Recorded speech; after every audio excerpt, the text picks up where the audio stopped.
이 시간 읽을 하나님의 말씀은요, 전도서 7장 15절부터 22절 말씀입니다.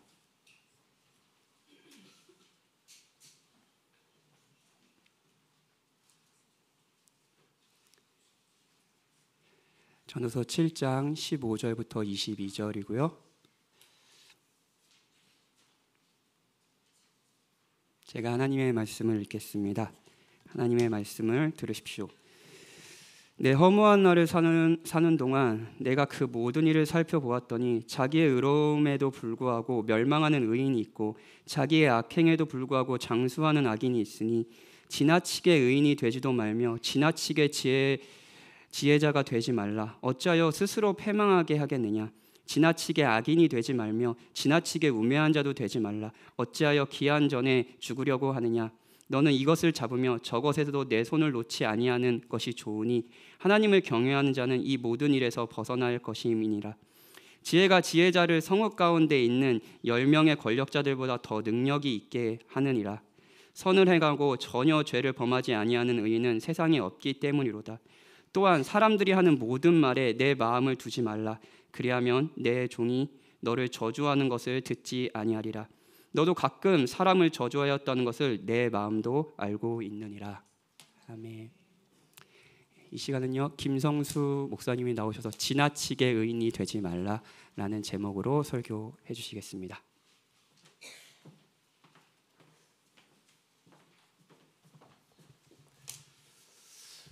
네, 사랑하는 우리 시간교회 성도 여러분, 반갑습니다.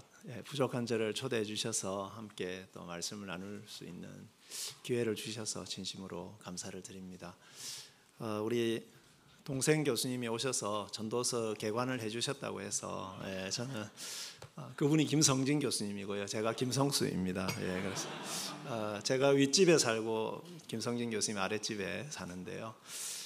그래서 사실은 제가 이 말씀을 부탁받고 난 다음부터 계속 생각을 하고 있었는데 김성희 교수님 먼저 이렇게 개관을 해주셔서 참 감사했습니다. 그래서 오늘 그 말씀을 통해서 사실 좀 어려운 본문이고 저도 좀 고민을 많이 했던 본문입니다. 지나치게 의인이 되지 말라는 게 어떤 의미일까에 대해서 함께 좀 생각을 나누고자 합니다. 우리 그리스도인들은 왜 이 불의한 세상에서 계속 이렇게 부대끼면서 살아야 하겠습니까? 전도해서 영혼만 구하고 세상과는 단절한 채로 살면은 훨씬 더 편안하지 않겠습니까? 우리가 세상에서 사는 이유는 이 세상 전부가 하나님의 영역이기 때문에 이 모든 영역을 하나님께로 돌려드려야 되기 때문에, 하나님 나라로 변화시켜야 되기 때문입니다.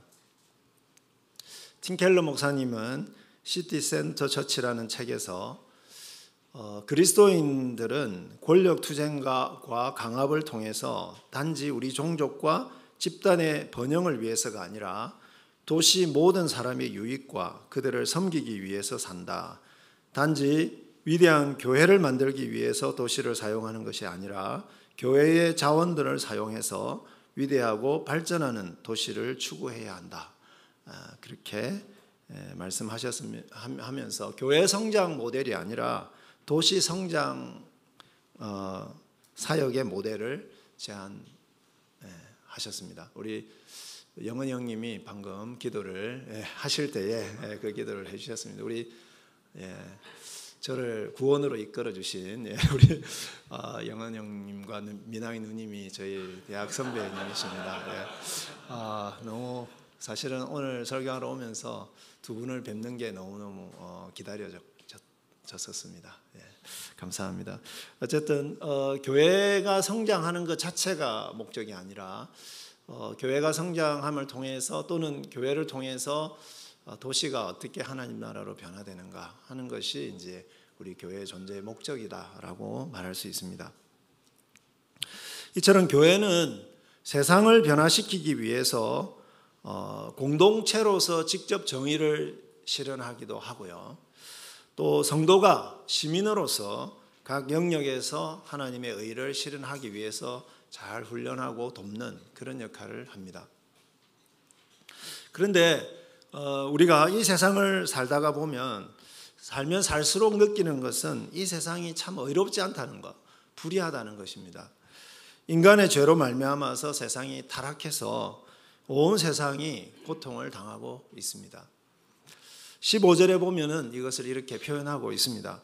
자기의 의로움에도 불구하고 멸망하는 의인이 있고 자기의 악행에도 불구하고 장수하는 악인이 있으니, 하나님 앞에서 의를 행하는 사람들이 하나님의 복을 받는 것, 그리고 악을 행하는 자가 망하는 것, 이것이 신명기 28장이라든지 레위기 26장이라든지 뭐 잠언이라든지 이런 데서 말씀하시는 성경 전체의 가르침입니다. 그런데 우리가 살아가는 현실은 반대인 경우가 많습니다. 예수님을 참 바르게 믿기 위해서 애를 쓰고 말씀대로 살려고 애를 쓰는데도 불구하고 이 성도들이 시험에 드는 게 있는데, 그것은 악인들은 참 잘 되는 것 같은데 오히려 말씀대로 살려고 하는 의인들은 고난을 당한다는 사실입니다. 8장 11절에서도 이런 비슷한 말씀을 하고 있습니다. 악한 일에 관한 징벌이 속히 실행되지 아니하므로 인생들이 악을 행하는 데에 마음이 담대하도다. 여러분, 악을 행하는 사람들에게 예를 들면 재판정을 통해서 징벌이 시행이 돼야 되는데 그게 시행이 제대로 안 되는 겁니다. 그래서 악을 행하는데도 오히려 더 잘 사는 것을 보니까, 그죠? 악인들이 악을 행하는 일에 더 담대해지는 것이죠. 그래서 악인들은 자신들이 가진 권력과 돈으로 비싼 변호사도 사고 악으로 사고 재판까지도 이렇게 좌지우지하는 것이죠. 권력을 가지고 하든지 아니면 돈으로 하든지. 통치자들이나 법정이 악을 악으로 심판하지 않기 때문에 악인들은 징벌을 두려워하지 않고 더 담대하게 대담하게 악을 저지르면서 삽니다. 완벽하게 의로울 수 없는 인간 재판정이나 정부는 그렇다고 하더라도 하나님은 그러면 왜 악인들을 속히 심판하지 않으실까요? 그래서 우리는 종종 시험에 듭니다. 하나님이 정말 이 세상을 의롭게 다스리고 계시는가 하는 그런 시험에 드는 것이죠. 믿음으로 말씀으로 사는 것이 과연 맞는 것인가 하는 의심이 생기곤 합니다. 사랑하는 우리 시광교회 형제자매 여러분, 우리는 이런 불의한 세상에서 어떻게 살아야 하겠습니까? 오늘은 이 본문을 중심으로 해서 불의한 세상을 사는 지혜 3가지를 함께 나누고자 합니다. 첫 번째 지혜는 지나치게 의인이 되려고 하지 말라는 것입니다. 성도나 시민으로서 교회와 세상을 말씀으로 회복시키려고 할 때에 지나치게 의인이 되려고 해서는 안 된다. 쉽게 이야기하자면 몸에 좀 힘을 빼야 된다 하는 것이 이 말씀의 의미입니다. 여러분, 우리는 이신칭의의 교리를 잘 알고 있습니다. 믿음으로 예수 그리스도의 그 의롭게 하시는 사역을 통해서, 죄사함과 의롭게 하시는 사역을 통해서 그분의 의로 우리가 의롭게 칭함을 받았습니다. 그래서 우리는 의인이 되었습니다. 하나님 앞에서 실제로 의인으로 하나님 우리를 받아주시는 것이죠. 그리고 우리는 의인으로서 이 땅에서 하나님 나라와 의를 구하는 새로운 신분으로 하나님의 자녀로서 우리가 이 땅에서 살고 있습니다. 그래서 우리는 열심히 치열하게 이 세상 누구보다도 하나님이 말씀하신 그 의를 행하는 일에 정말 간절하게, 그죠? 치열하게 그렇게 의를 구하는 일을 위해서 살아갑니다. 그러나 이 말이 우리가 정말 의를 위해서 살아가는 존재라고 하는 이 사실이 우리가 의를 행하는 데 완벽할 수 있다라고 하는 것을 말하는 것은 아닙니다. 하나님이 통치하시지만 인간의 죄로 말미암아서 여전히 이 불의한 세상에 대해서 사실 우리가 다 이해할 수 없습니다. 완벽하게 의를 행할 수도 없고 완벽하게 이 세상이 돌아가는 이치를 다 깨달을 수도 없습니다. 그래서 이 말씀은 의를 추구하기는 하지만 우리가 하나님 말씀을 붙들고 의를 구하고 치열하게 그 의를 구하면서 살지만, 그런데 내가 이 하나님의 통치를 다 이해하는 것처럼 살지도 말고 내가 하나님의 의를 다 행할 수 있는 것처럼도 살지 말라는 말씀입니다. 겸손하라는 말이죠. 하나님의 선하신 통치를 붙들고 그분을 의지하면서 의를 위해서 살지만 내가 행하는 모든 것이 다 의롭다, 내가 생각하는 것이 다 맞다, 그렇게 생각하면서 의를 추구하지는 말라는 것이죠. 마치 우리가 노력하면 완벽한 의인이 될 수 있는 것처럼 살지 말라는 것입니다. 우리가 노력하면 세상이 돌아가는 지혜를 완벽하게 터득할 수 있는 것처럼 행동하지도 말라는 것입니다. 이런 태도는 우리의 한계를 인식하지 못하는 교만이고 스스로 멸망을 자초하는 길입니다. 나의 의로움에 지나치게 집착하다 보면 자기의 연약함을 인식하지 못할 수도 있고, 악을 행하면서도 스스로 의를 행한다고 믿는 바리새인들처럼 위선자가 될 가능성이 높습니다. 다른 사람들의 불의함이나 죄에 대해서 용납하지 못하고 정죄하기 쉽습니다. 여러분, 말씀은 진리입니다. 그래서 우리는 말씀을 붙들고 살면 됩니다. 여러분, 예를 들어서 우리가 대통령 선거를 해야 되는데 사전투표가 이제 주말에 있는데 어떤 분을 대통령으로 뽑아야 되겠습니까? 답은 간단합니다. 예수님과 같은 분을, 그죠? 예수님과 같은 분을 우리가 대통령, 이상적인 대통령으로 생각하시면 되죠. 그죠? 백성을 위해서 자기 목숨까지 기꺼이 내어줄 수 있고, 그리고 말씀으로 의롭게 우리를 인도할 수 있는 분을 뽑으면 됩니다. 그죠? 근데 이거는 진리입니다. 근데 이건 진리인데 이 진리를 어떻게 적용할 것인가의 문제죠. 그럼 1번이 그런 분에 가까운 건가? 2번이 그런 분에 가까운 건가? 아니면 4번이 그런 분에 가까운 건가? 이거는요, 우리가 자란 이 배경이나 이 사고 방식이나 가치관에 따라서 굉장히 달라질 수 있다는 것이죠. 그 판단이. 무슨 말이겠습니까? 이 적용의 면에서는 절대적 의의를 확신한다는 것이 쉽지 않다는 것을 말하는 것이죠. 그래서 아마 기도를 많이 하시고 계실 것입니다. 기도를 굉장히 많이 하시지만 분명히 여러분들 가운데는 1번을 찍는 분도 계실 것이고 2번을 찍는 분도 계실 것이고 4번 하여튼 다양한 번호를 찍는 분이 계실 것입니다. 그러면 다음 주에 오셔가지고 또는 선거가 끝난 다음에 자기 몇 번 찍었어? 어떻게 1번을 찍을 수가 있어? 아니면 어떻게 3번 몇 번을 찍을 수가 있냐? 그게 하나님을 믿는 사람으로서 할 짓이냐?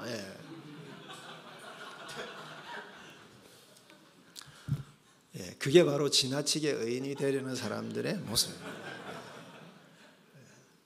그죠? 그래서 우리는 진리는 강요를 해야 됩니다. 어떤 면에서는 이게 진리라고 진짜 이야기를 해줘야 되고요. 그러나 그 진리를 적용하는 면에 있어서 내가 말하는 것이 절대적인 의라고 강요를 하면은 그것은 폭력이 되는 것이죠. 바리새인처럼 자기도 천국에 못 들어가고 다른 사람들도 천국에 들어가는 것을 막는 그런 불의가 될 수 있다는 것입니다. 그것이 스스로 평안한 길이라는 것이죠. 완벽하게 모든 것을 알 수 있는 것처럼 또 교만하면 모든 상황을 나의 논리로 설명하려고 할 것입니다. 하나님마저도 자신이 정한 논리로 설명하려고 할 것입니다. 신학자들이나 목회자들의 가장 큰 위험은 뭐냐면 내가 하나님을 다 안다고 생각하는 겁니다. 내가 알고 있는 그 신학의 틀에 하나님을 끼워 맞추려고 하는 것이죠. 가장 대표적인 사람들이 욥의 친구들입니다. 인과응보론에 하나님의 모든 통치를 다 끼워 맞추려고 하는 것입니다. 청년들은 순수합니다. 저도 청년 때는 순수했습니다. 그래서 의로움에 대한 기준이 높습니다. 그리고 굉장히 이상적이죠. 이것은 굉장히 좋은 장점이지만 동시에 단점이 될 수 있습니다. 청년들의 이러한 순수함은 기존의 부패한 질서를 개혁하는 원동력이 됩니다. 한국의 근현대사가 잘 보여줍니다. 이상을 높이 갖는 것은 좋습니다. 그래서 그 이상을 추구하는 것도 좋습니다. 하지만 모든 것을 다 아는 것처럼, 나만 의로운 것처럼 행동하는 것은 교만이고 또 그것은 폭력이 될 수도 있습니다. 그럼 어떻게 살아야 되겠습니까? 우리는 연약하기 때문에, 우리는 한계가 많기 때문에 의롭게 살기를 포기하고 그냥 되는 대로 살아야 하겠습니까? 전도자는 그렇게 살아서도 안 된다고 교훈하고 있습니다. 17절 말씀입니다. 지나치게 악인이 되지도 말며 지나치게 우매한 자도 되지 말라. 어찌하여 기한 전에 죽으려고 하느냐. 하나님은 분명히 악인을 심판하신다는 겁니다. 악을 싫어하신다는 겁니다. 하나님은.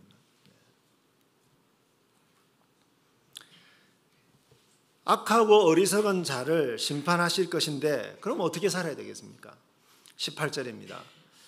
너는 이것도 잡으며 저것에서도 내 손을 놓지 아니하는 것이 좋으니 하나님을 경외하는 자는 이 모든 일에서 벗어날 것임이니라. 여러분, 이 모든 일은 이 두 가지인데요. 그 두 가지 양극단에서 벗어난다라고 하는 것이죠. 하나님을 경외하는 사람은 하나님의 주권을 믿는 사람입니다. 하나님의 의로운 통치를 믿는 사람입니다. 그러면서 동시에 우리는 그분의 의를 추구하면서도 우리의 한계를 인정하는 사람이고, 근데 그분의 주권과 그분의 의로운 통치를 믿기 때문에 악에는 동참하지 않는 것이고 악을 멀리하는 것이죠. 하나님을 경외하는 사람은 악인의 길을 버리고 말씀의 이상대로 살기 위해서 성령을 의지하면서 노력해야 됩니다. 선을 행하기 위해서 노력해야 됩니다. 동시에 하나님 앞에서 자신이 연약한 죄인이라고 하는 사실을 항상 인정해야 합니다. 20절을 보십시오. 20절에 보시면 지혜로운 사람은 이 세상에는 선만 행하고 죄는 전혀 범하지 않는 완벽한 의인이 없다는 사실을 늘 인식하면서 삽니다. 그러면요, 나도 그 중에 들어가는 것이죠. 나도 완벽하게 선을 행할 수 없는 존재라고 하는 것을 늘 인정한다는 것입니다. 하나님의 도우심과 성령의 능력을 의지하면서도 자신의 연약함과 죄성을 고백하면서 늘 하나님 앞에서 엎드려야 한다는 것이죠. 또 하나님을 경외하는 사람은 하나님뿐만 아니라 사람들 앞에서도 자신의 한계를 인정하고 겸손합니다. 자신이 모든 사람 앞에서 칭찬을 들을 것이라고 하는 기대를 하지 않습니다. 혹시 그런 분이 계신가요? 모든 사람들에게 다 인정을 받아야 된다, 칭찬을 받아야 된다, 이런 생각으로 살고 계시면 참 피곤합니다. 제가 그런 사람들 중에 한 명이고요. 머리카락이 다 빠진 이유는 그것 때문입니다. 여러분, 또 우리가 하나님 앞에서 죄를 범할 수 있고 넘어질 수 있고 완벽할 수 없다는 것을 그죠? 인정하면서 살아야 된다는 것이죠. 그래서 사람들이 자신에 대해서 하는 모든 말들에 지나치게 신경 쓰지 않습니다. 사람들이 나에게 다 칭찬하는 말을 해줄 거라고 기대하지 않는다는 거죠. 왜? 자신의 한계와 연약함을 알기 때문입니다. 21절 22절에서 그것을 말씀하고 있습니다. 또한 사람들이 하는 모든 말에 내 마음을 두지 말라. 그리하면 내 종이 너를 저주하는 것을 듣지 아니하리라. 너도 가끔 사람을 저주하였다는 것을 내 마음도 알고 있느니라. 여러분, 우리가 완벽하지 않기 때문에 사람들 가운데는 우리의 약점이나 실수에 대해서 험담을 하기도 할 것입니다. 그런데 우리가 너무 지나치게 내가 하는 이 일에 대해서 사람들이 어떻게 말할 것인가에 대해서 굉장히 예민하게 반응하고 있으면 사람들이 하는 이야기가 다 들리는 거죠. 그런데 그 중에 한 10분은 오늘 설교가 좋았습니다라고 하지만 제 아내가 예를 들어서 왜 오늘 설교를 그렇게 했냐 이렇게 이야기하면은 10가지 칭찬은 다 생각이 안 나고요. 한 가지 그것만 그죠? 마음에 걸려가지고 밤에 잠을 못 자는 거죠. 그죠? 스트레스 받아가지고 탈모 현상이 일어나고 뭐 그런 거죠. 그런데 그거에 대해서 마음을 두지 않으면 종들이 나에 대해서 뭐 예를 들어서 뭐 이 시대 사회 속에서 이 사람이 지도자인데 그죠? 이 사람의 지도력 아래에 있는 어떤 사람이 이 사람의 리더십에 대해서 불평을 하거나 그렇게 하는 말에 대해서 그죠? 들어도 그렇게 마음이 상하지가 않는 것이죠. 왜요? 지나치게 의인이 되려고 하지 않기 때문에. 우리도 다른 사람들의 실수나 약점에 대해서 험담하지 않습니까? 험담하잖아요. 그럼 다른 사람이 나에 대해서도 그렇게 할 수 있지 않겠습니까?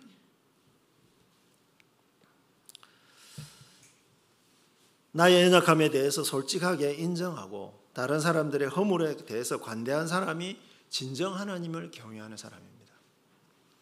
우리가 우리에게 죄 지은 자를 사하여 준 것 같이 우리 죄를 사하여 주십시오. 그렇게 기도하는 사람이어야 한다는 것입니다. 사랑하는 우리 시간교회 가족 여러분, 지나치게 의인이 되려고 자신을 몰아치지 마십시오. 하나님께서 우리를 용납하시는 만큼 여러분 스스로를 용납하시기를 바랍니다. 하나님도 용납하시는데 내가 뭔데? 내가 뭐 하나님보다 더 의롭습니까? 하나님이 나를 용납하시는 만큼 나를 용납하시면 되지 않겠습니까? 우리 의의 기준에 맞지 않는 사람들을 정죄하거나 그런 사람들을 살려두시는 하나님께서 의롭지 못하다고 원망하지도 마시기를 바랍니다. 도리어 자신의 허물과 지혜의 한계를 인정하면서 부지런히 성령의 능력으로 의와 지혜의 길을 살게 해달라고 하나님께 부르짖으시기를 바랍니다. 하나님의 은혜와 사랑 가운데서 의롭게 되어가는 가운데서 우리가 성화되어가는 가운데서 불의한 세상에 의를 심기 위해서 최선을 다하시는 저와 여러분들이 되기를 간절히 바랍니다. 두 번째로 이 불의한 세상을 살아가는 지혜는 나와 세상을 파괴하는 죄와는 끝까지 싸우라는 것입니다. 죄와는 끝까지 싸우라는 것입니다. 전도자가 깨달은 중요한 지혜는 인간의 악함이 얼마나 지독한가 하는 것입니다.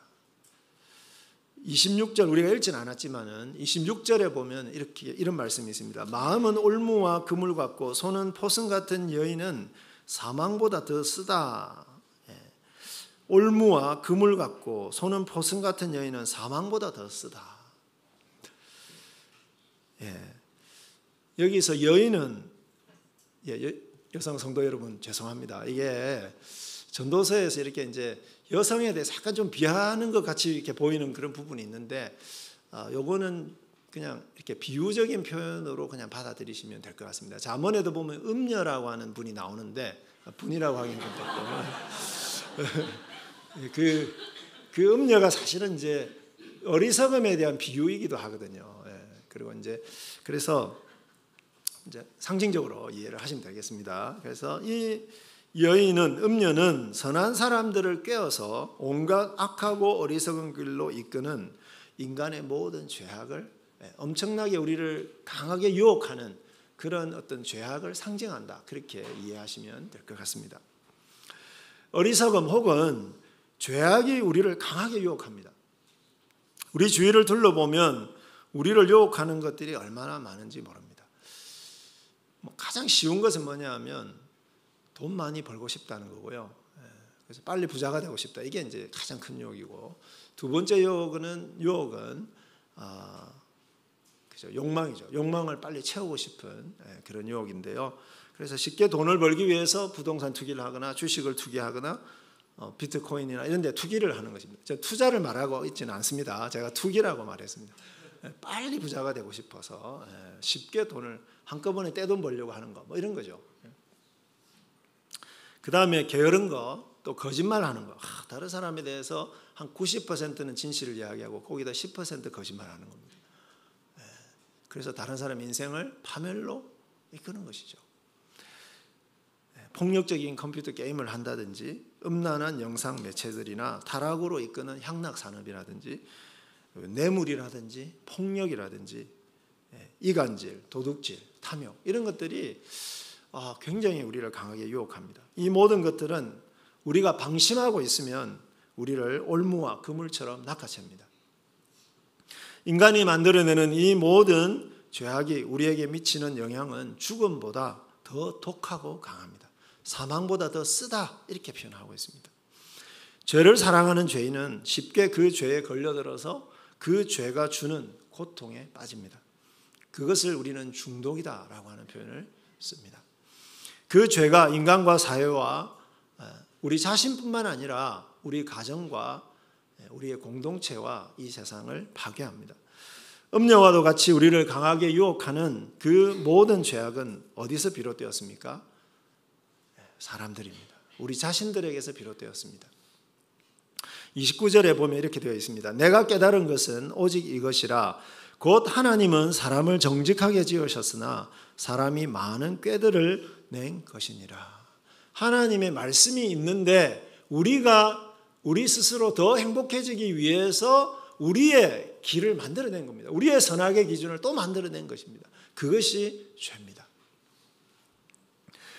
하나님은 사람들을 올바르게 지으셨습니다. 그러나 인간인 우리들이 우리의 이익을 위해서 하나님을 떠나서 많은 꾀들을 만들어낸 것이죠.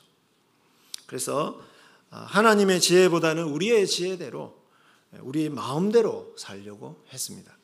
그 결과로 오늘날 이 세상은 온갖 죄악으로 물들어 버리고 만 것입니다. 사랑하는 시간교회 성도 여러분, 내가 속한 가정과 교회와 학교와 세상을 말씀으로 개혁하기 위해서 애를 쓰십시오. 하지만 사람들을 너무 믿지 마십시오. 정말 잘 변하지 않습니다. 제가 아내와 30 몇 년을 살고 있는데 잘 안 변합니다. 사회의 부조리 정말 잘 개선되지 않습니다. 뿌리 깊은 죄성이 사람들을 지배하고 있기 때문입니다. 우리의 이러한 죄성을 이기는 길은 생명과 성령의 법밖에는 없습니다. 오늘 찬송을 불렀지만은 성령님의 능력 외에는 우리가 죄를 이길 길이 없습니다. 예수님을 믿고 성령을 받아야만 우리는 죄를 죄로 판단할 수 있고 악을 선으로 이길 힘을 공급받습니다. 죄를 범하면 속히 회개하십시오. 우리 오늘도 회개를 했지만 진짜 회개를 사랑해야 됩니다. 이정교 목사님 최고의 회개를 사랑하셔야죠. 부지런히 하나님의 말씀을 읽고 악과 선, 지혜와 어리석음을 분별하십시오.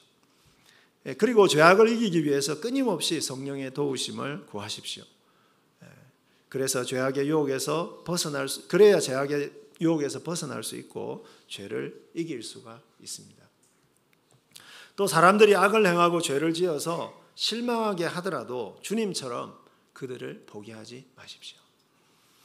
그들에게 복음을 전하고 그들을 주님의 사랑으로 끝까지 사랑하시기를 바랍니다. 그들도 예수님을 믿으면 죄를 이길 수가 있기 때문입니다.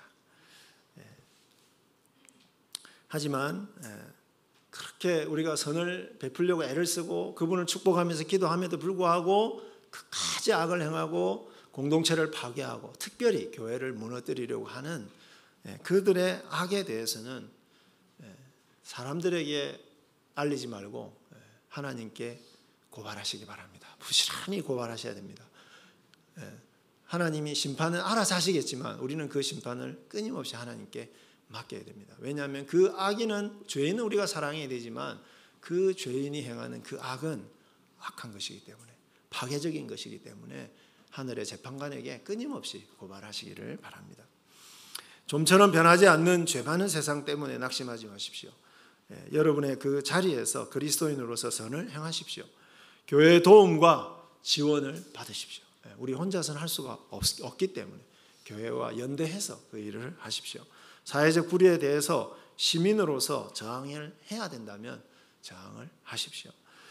결론은 악한 세상과 죄인을 변화시키는 하나님을 믿고 이 악한 세상은 하나님만이 변화시키실 수 있다는 것을 믿고 죄인은 품되 죄와는 끝까지 싸우시기를 바랍니다. 이런 우리 그리스도인들을 통해서 이 땅에 하나님 나라가 임할 것입니다. 세 번째 지혜는 부조리한 세상에서도 하나님의 선한 통치를 믿고, 하나님의 선한 통치를 믿고 지금 선을 행하는 일에 최선을 다하라는 것입니다. 18절에 보면 하나님을 경외하는 자는 지나친 의로움과 지나친 악의 양극단에서 벗어나는 사람이라고 합니다. 8장 12절에 보시면은 죄인은 100번이나 악을 행하고도 장수하거니와 그렇게 되어 있습니다. 죄인은 100번이나 악을 행하는데 장수를 합니다. 그런데 또한 내가 아노니 하나님을 경외하여 그를 경외하는 자들은 잘 될 것이요 악인은 잘 되지 못하며 장수하지 못하고 그날이 그림자와 같으리니 이는 하나님을 경외하지 아니함이니라. 여러분, 이 말씀은 우리의 현실로 보면은 악인들이 더 잘 되는 것 같이 보이지만 그러나 진리는 그렇지 않다는 것이죠. 그 진리는 뭡니까? 악인들은 결국은 하나님이 그 악에 대해서 심판하실 것이다. 그죠? 철저하게 그들은 파멸하게 될 것이다 하는 것이 진리라고 하는 것이고, 그것이 하나님을 경외하는 자들이 믿어야 될 진리라는 것입니다. 하나님의 현실 너머에 있는, 우리 눈앞에 보이는 그 현실 너머에 있는 하나님의 선하고 의로운 통치를 어떤 상황에서도 믿으라 하는 것이 이 전도서가 끊임없이 우리에게 충고하는 것입니다. 예수님을 믿는 우리는 예수님의 삶에서 여기에 대한 확신을 얻어야 합니다. 완벽한 의인이신 예수님이 세상 법정에서 불의한 죄인처럼 판결을 받고 가장 참혹한 십자가형을 받았습니다. 이보다 더 억울하고 부조리한 일이 세상에 어디 있겠습니까? 악인들은 기뻐했고요, 자신들이 이겼다고 생각했습니다. 그런데 그 현실 너머에 누가 계신다고요? 선하신 하나님이 계셨습니다. 그래서 하나님은 이 예수님을, 의로우신 예수님을 다시 살리셨습니다. 다시 살리실 뿐만 아니라 높이 올리셔서 온 세상을 다스리는 왕으로 세우셨습니다. 하나님의 의로운 통치, 의의 승리입니다. 의의 왕이신 예수님은 지금도 이 세상의 악을 제어하고 계십니다. 하지만 그분께서 다시 오실 때는 모든 악인을 철저하게 심판하실 것입니다. 요한계시록에는 사탄과 사탄의 세력은 결국은 하나님의 심판을 받아서 완전히 멸망하게 하고 말 것이라고 말합니다. 종말에만 그렇게 말씀하시는 것이 아니라 역사를 쭉 이렇게 진행하시면서 결국은 악인들은 망한다는 것을 예를 들어서 보여줍니다. 대표적으로 네로 황제와 같은 사람들이고 히틀러와 같은 사람들입니다. 예수님이 다시 오시기까지는 예수님 시대처럼 악인들이 잘 되는 일이 많을 겁니다. 의인들이 도리어 세상에서 푸대접 받고 억울한 일도 당할 것입니다. 하지만 우리는 다시 오셔서 악한 세력을 완전히 멸하실 그 예수님을 굳게 믿어야 합니다. 끝까지 하나님을 경외해야 합니다. 하나님을 경외한다는 것은 하나님의 주권을 믿고 하나님의 선하신 통치를 끝까지 붙드는 것입니다. 아무리 세상이 흔들려도 하나님의 의로운 통치를 믿고 하나님께서 맡기신 일에 최선을 다하는 저와 여러분들이 되었으면 좋겠습니다. 이해할 수 없을 때라도 주권자이신 하나님의 선하신 통치를 믿고 우리에게 맡기신 일들을 열심히 하시고 의롭게 하시고 그리고 기쁘게 감당하시기를 바랍니다. 세상의 대한 공동체인 교회를 세우는 일에 헌신하고 시민으로서 의를 행하는 일에 헌신해야 할 것입니다. 우리가 선 이 땅이 하나님의 나라가 되는 일에 목숨을 바쳐야 합니다.